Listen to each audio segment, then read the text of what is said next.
Welcome to Starboat 96. I am your host and narrator, Mr. Raymond Blair.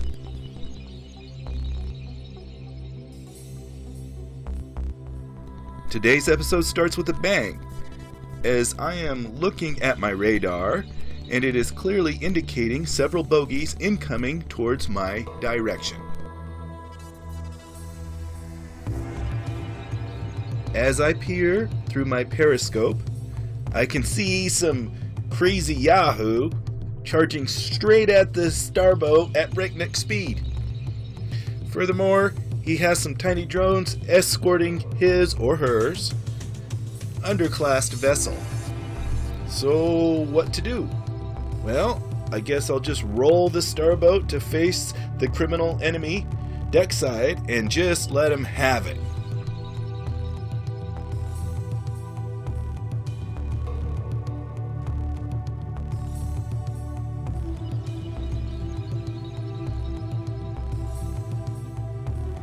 That first pass just didn't look like it worked out very well for that poor soul. So now is the time to turn broadside and bring the 2 assault guns to bear with my forward artillery. That will probably just finish this guy off. If he was looking for a death wish, he just found it. That's all I gotta say about this nut job.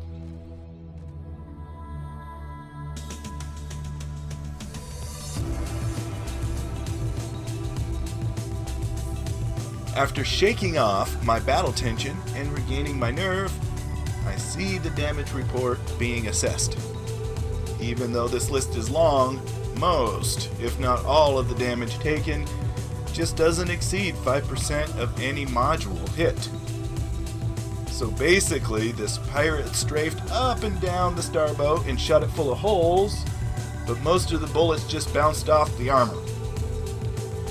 This is what happens when you bring a civilian ship and weapons and pit it up against a full-blown Solar Confederate warship. Too bad the crook is dead now and will never learn this lesson. From the color scheme, it becomes clear that this was a light schooner vessel manufactured at Earth. Light armor, basic one-man ship. Well, not much is left of it, and nothing is found of the occupant, which is, of course, no surprise. However, my fighter vehicle is not adequate to drag what remains, so time to engineer some more modifications.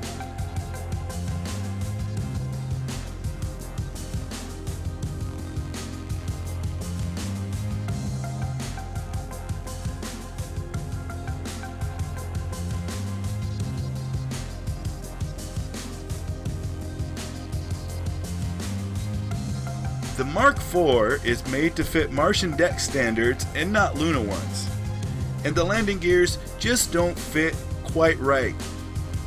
So a little adjustment with this should do the trick. Placing a medium-sized cargo container on the back stem of the Mark IV will allow for me to put the components somewhere as I grind the schooner remains by hand.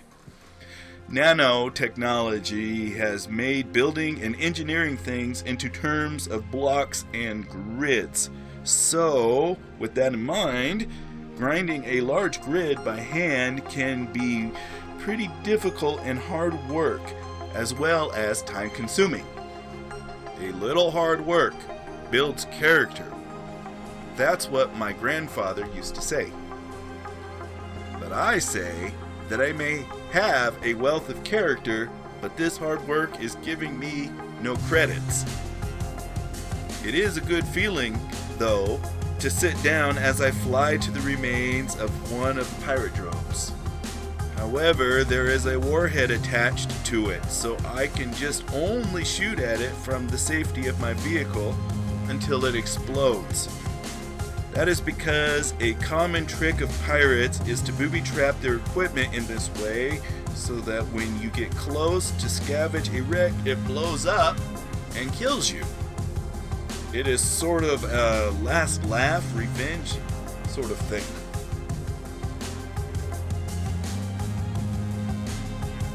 After a little break to freshen up, I'm hitting the trail once again.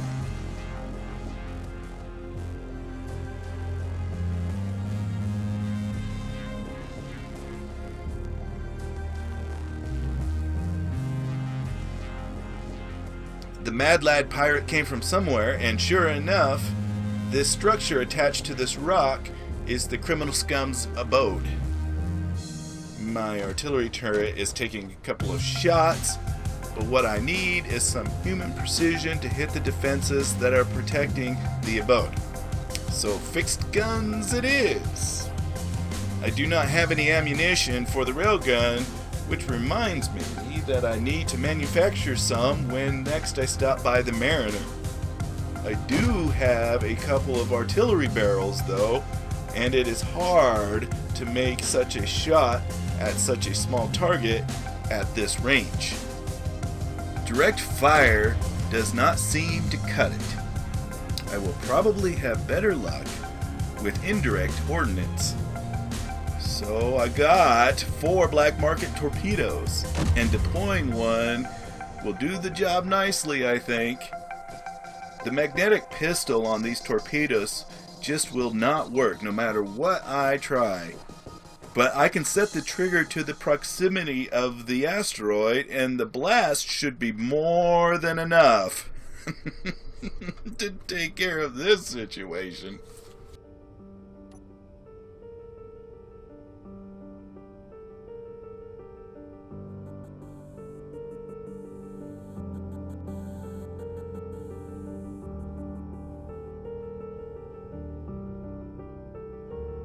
Oh yeah, baby!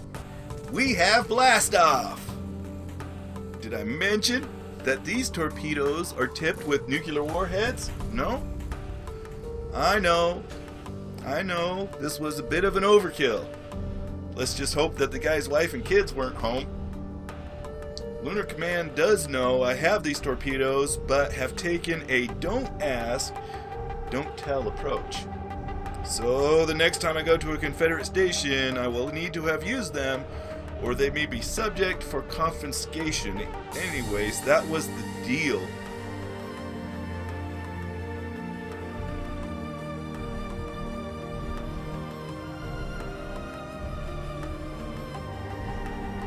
A lonely Gatling turret has survived the nuclear blast, and fortunately, it has been damaged. I'm thinking that there are some bullets left in there, and sure enough, jackpot! Time to take my winnings and move on. I guess there's nothing left to see here, folks.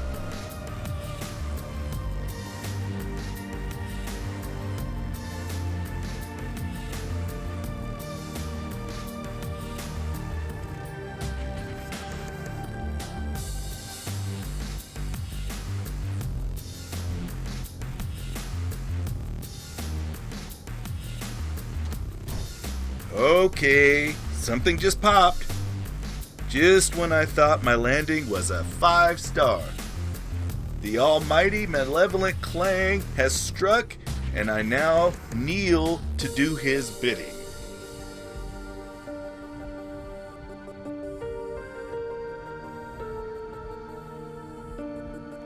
But before I answer the call of Klang, I need to get a fresh set of duds. The elevator shaft now gets adequate airflow, but the grating is missing due to the fact that I do not know how to craft it yet. I guess I will just need to do that on some downtime, but in the meantime, this old veteran suit is my favorite and will do just nicely.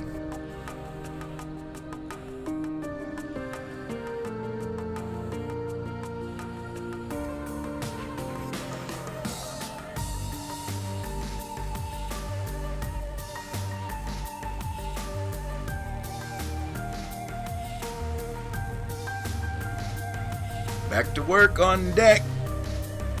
I do like the Earthscape in the background and should visit there before I am redeployed elsewhere.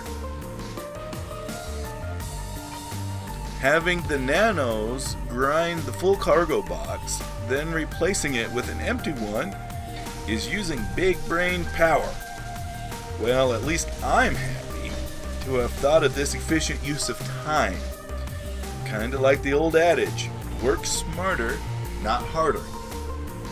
Now, if I can fix this Klang problem of mine. It looks like I got some hull blocks that are a little bit too thick. Fortunately, thinner blocks are now available to the nanos called armor plating. Replacing the right blocks with these should get the Mark IV to sit on deck with no more issues.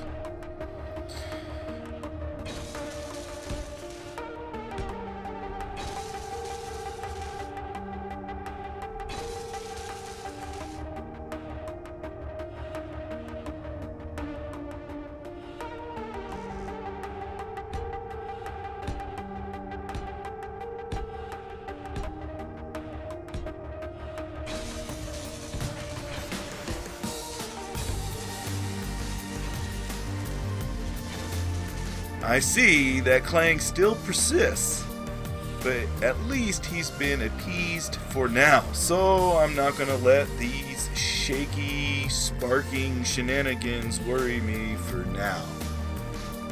Batteries are full. 3/4 of a tank of gas, 99% life support.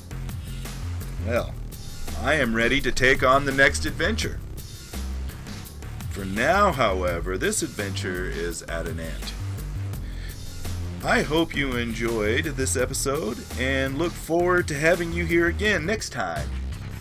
Until then, take care.